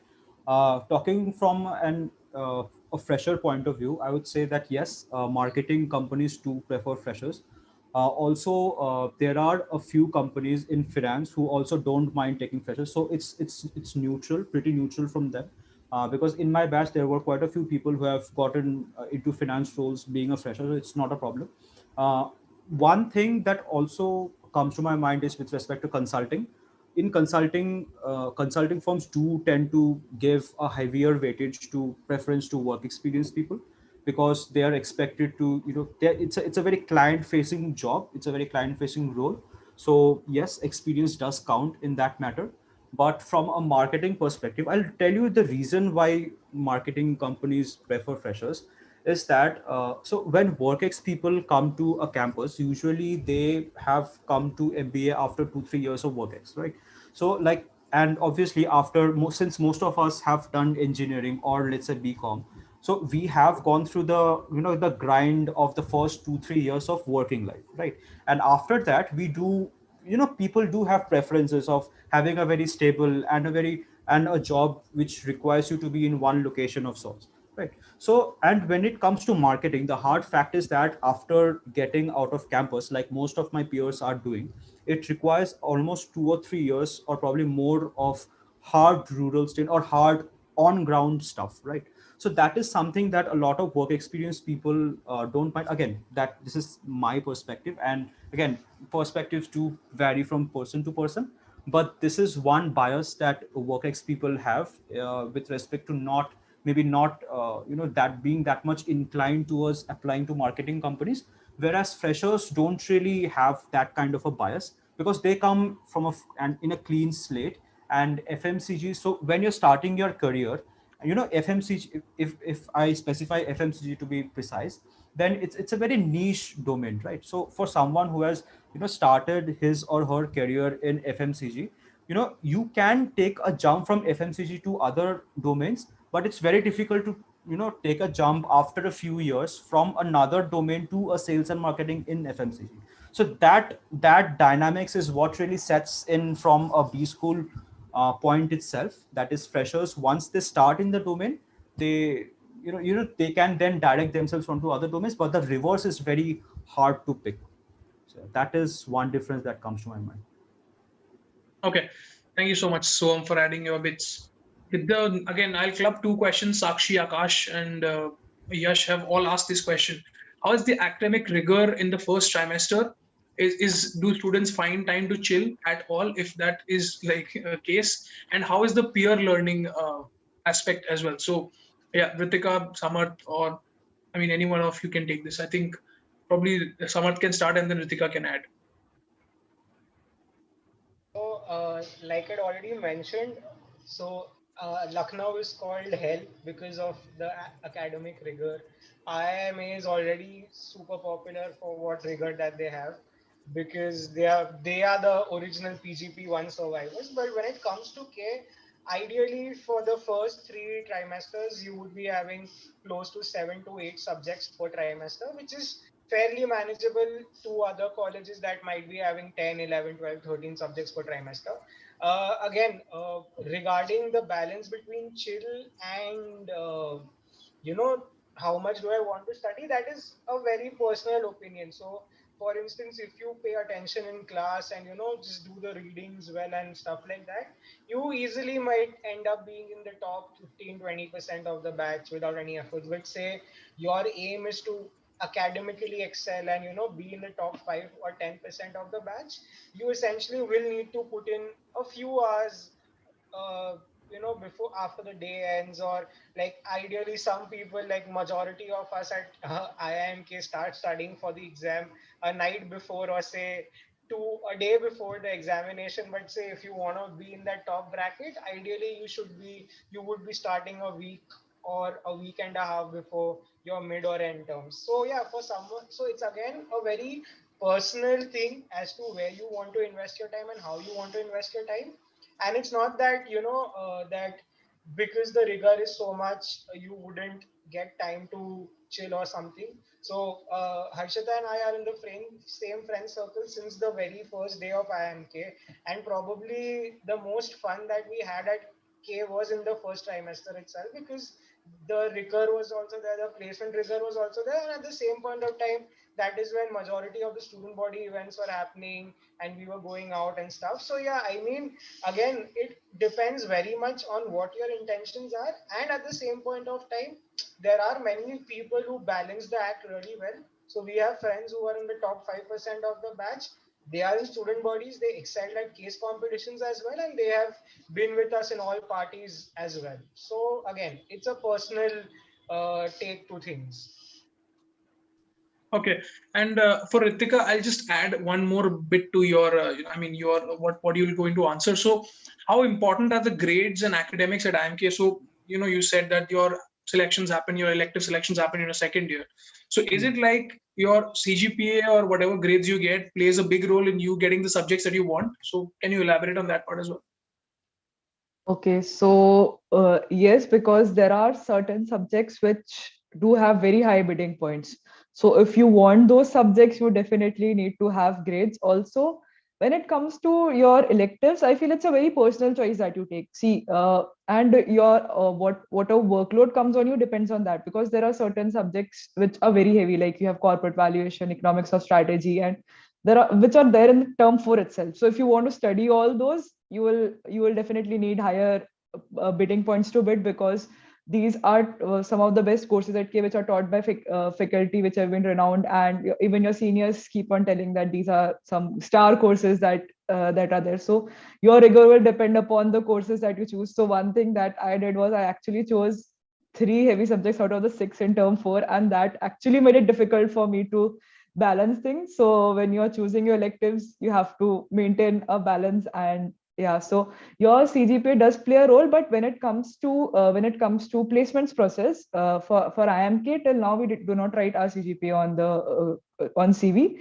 But then if you are in the top 5, 10 or 15 percentile of the batch, you can definitely you definitely have a CV point, and you can write this as a CV point, and this helps in you in shortlist, because top 5 percentile is something which is top 5, 10 percentile is something which is not easy to maintain, considering the fact that the rigor is high in term 1. So what I have seen is, in term 1, when you have a lot of things to do, you usually academics are on the back burner, because for you at that time your preference is to get into a good summer internship firm. So one thing that helps is kind of paying decent attention to CADs, because that is when your CGPA builds, and after that, no matter how better you perform, it is a bit difficult for your CGPA to rise. So that, like, everyone knows that, even in engineering colleges. So yeah, but CADs, as far as if you're not in the top 15 percentile, then I don't think so it really matters, because it's not going on your CV in a way. So yeah. Yeah, thank you so much. So just for clarifying, so for summer internships as well as for finals, you guys don't mention your CGPA. No, but for summers, you don't write top 5, 10%, because your result has not come. But for finals, you have that CV point of the top percentile. Okay, makes sense. Thank you. The next question is, again, it's directed to Samarth actually. So Samarth, how many hours do we need to put in for CV building? And also, how is the placement committee at IIMK? Is that intimidating? Yeah. So again, the hours question is a very subjective take to things. Like, there is no fixed time, but I think Soham had initially mentioned, and it's true to the cause that your CV at least goes from 10 to 15 odd iterations. That is from the time you join B school till the summers process takes place. So ideally, it's better to start working on your CV from now on, like making a dump of all the points that you want to put and collecting necessary proofs for that, like essentially a master CV sort of things. And then once you get into B school, people will help you refine your CV and all that will follow. So yeah, there is no set time to it, but I mean, it can easily take from 30 to 40 odd hours if you like accumulate everything, from talking to seniors to talking to super seniors to getting proofs and by fabricating, I mean, if your point is like half a line, then how to make it fit in one line, what adjectives and verbs that I need to add, so all of that. And about the placement question. So how is the placement committee? Is it intimidating? See, at the end of the day, I will just say one thing: even they are humans, just that they are assigned with a task and they have to accomplish that task to the best of their abilities. So if you don't mess around with them, they don't mess around with you. That's the simple rule. And at the end of the day, they are going to be your batchmates and your seniors. So it's very what should I say, culturally bonding type of a thing at IIMK, that the summers process is rigorous, but at the end of the day, once everything cools down, even if you might be having some of your closest friends in the placements committee. Okay. Thank you, Samarth. Having talked about bonds, let me ask the next question, which is directed to Harshita. How important is it to build bonds with classmates? Akash is asking this question. Yeah, so I think it is important because at the end of the day, those are the only people that you are doing your class projects with. And for us, since our first year was on offline, we had to spend around 8 hours or 6 hours with them in the same classroom. So it was important because even if you're getting a 15-minute break in between classes, these are the only people that you're spending a lot of time with.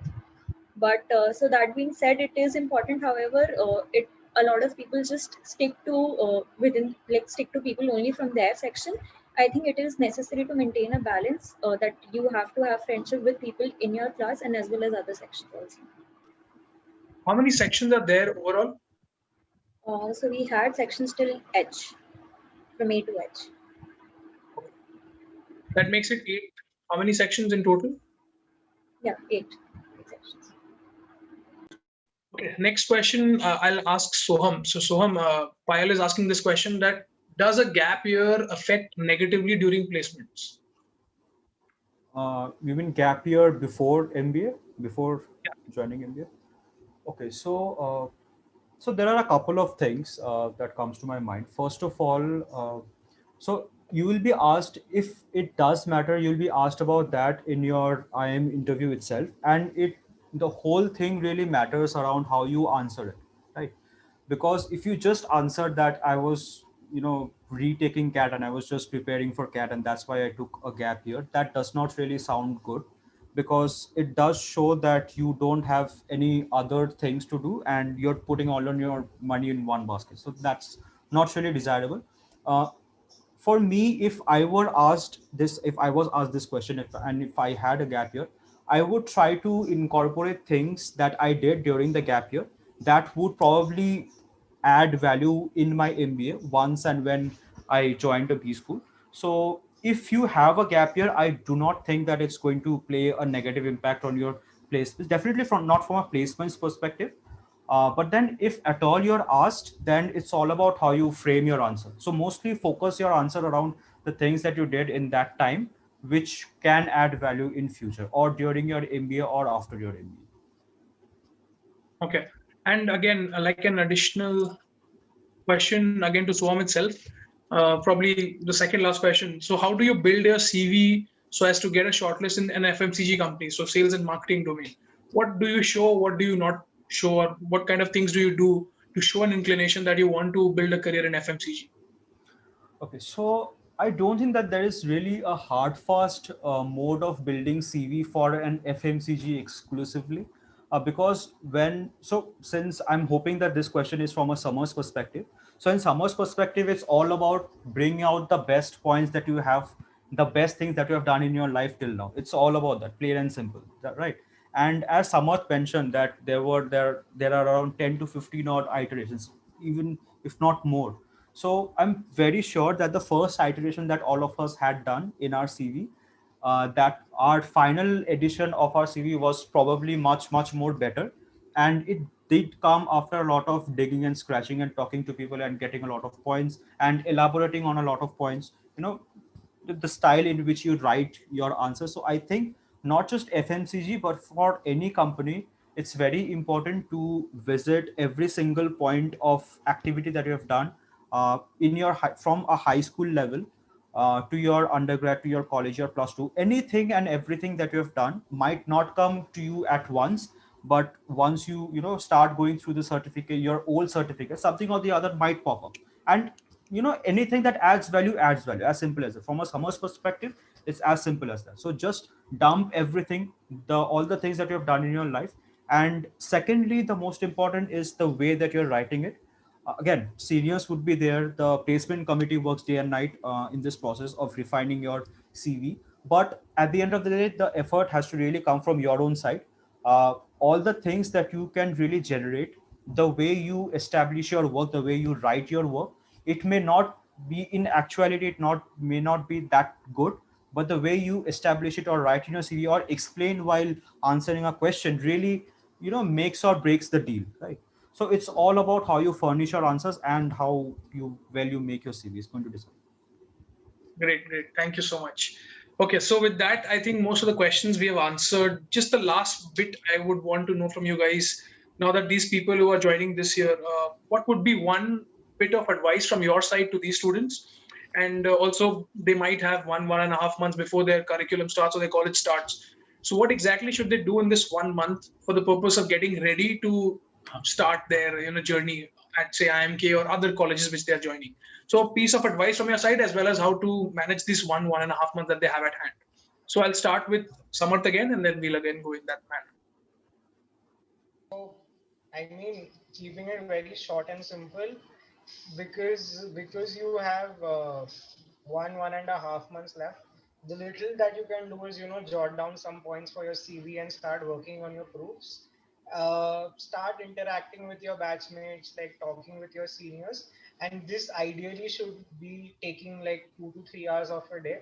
And beyond that, just chill, spend time with your family, spend time with your friends, because for the next 3-4 months at least you will like naturally be forgetting everything else, because there will be so much other things to do once you join a B school. So ideally this point of time you should be chilling around and spending the rest of your time with people who matter at this point of time. Secondly, irrespective of however your MBA might be it online, offline, hybrid, or mixed, like Harshita, Ritika, and I had all flavors that a possible MBA setup can offer. So everything said and done, probably like Soham said, these were the 2 best years of his academic life. I will take that statement one step forward, and I'll say these are probably 2 best years of your life, because honestly, whatever happens, like I am an extrovert and I have a lot of friends, but it's almost been a month or month and a half since I left college, but I still talk to my friends daily. Like right now, only there are 2 panelists with whom I talk on a daily basis. That is Harshita and Ritika, and I don't even meet my locality friends or my city friends that much jitna I talk to these people.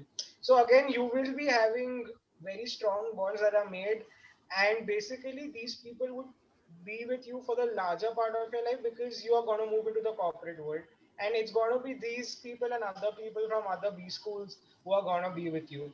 So again, no B school bullshit over here, just the softer and lighter aspect of things. Like it's going to be a roller coaster ride, but it's going to be a ride that you will cherish for majority of your life. Like it's going to have that big space in your heart that IIMK it was, and you will end up after 2 years saying that forever K. Like that is the motto that all of us still align ourselves with. Okay. Thank you so much, Samarth. Thank you. Yeah, Ritika. Samarth has covered most of the points, and yeah, I would second that these were honestly the best 2 years of my life. And also in terms of a learning experience on the personal front, it has been great. I was an introvert and I was very scared of talking to people and interacting with them, but I guess MBA kind of changed that thing, and now I'm more comfortable talking with people, and I've got to know how to talk to people and how to get work done. And something which is very underrated is like, which I don't like, working in groups. This is what really MBA teaches you, working in groups, and that has been a great learning experience for me personally.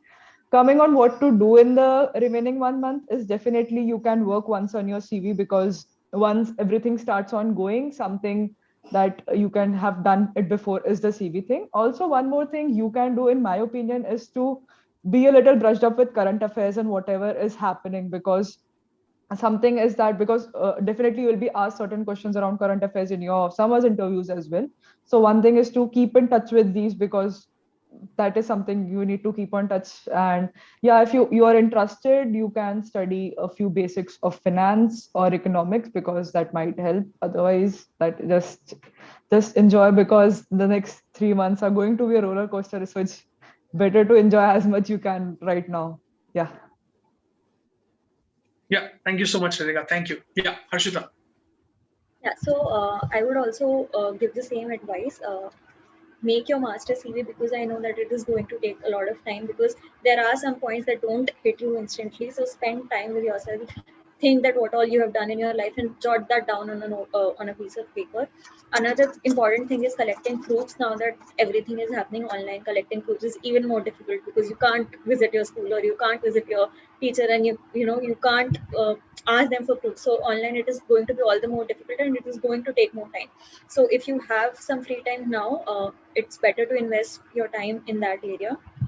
Apart from that, just like Samarth said, these 2 years are going to be amazing. You are going to meet a lot of people from different educational backgrounds, from different areas of India. So that is going to be an experience in itself. And you will get to learn how to work with people and how to adjust yourself while you're working with these people. So I would say make the most of these 2 years and try to do as many things as possible, because at the end of these 2 years, you should not look back and regret that I didn't have the chance to do this, or maybe I could have done this. So make the most of these 2 years. Thank you so much, Harshita. And lastly, Soham.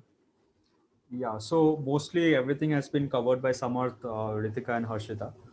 In terms of what can be done in these 2 months before joining, I would say number one, sleep as much as you can, because you legitimately won't be getting sleep in the next 3 months for a fact. And second, as mentioned, you can start working on your CV. Just start dumping all the things that you have done in a crude manner, as crudely as you can, but do start that process of gathering CV points, be it from your company, from your previous company, or be it from your college or even school for that matter. So that process, as early as you start, the better. In terms of your MBA experience, so again, before joining MBA, I had heard from a lot of people that it is something that changes you as a person. I couldn't really relate at that time, but now that I look back, last year when I graduated, I completely felt this statement, because not just in our entire two hour long discussion, we covered a lot of regarding placements, but the course itself, it does bring out the best out of you from a very personal standpoint and from a mental standpoint. So all the things that the one thing that MBA really does is pull out of your comfort zone and just watch with hands folded, right? So you will be doing all the things that you were kind of afraid of doing in your entire life till now. That's a certain. And the fun fact is that you're going to enjoy it, because there are other people also. So that's the fun, right? There are other people also indulging in the same things that you'd be doing, be it placements, be it parties, be it just chilling out, going to places, enjoying the campus itself.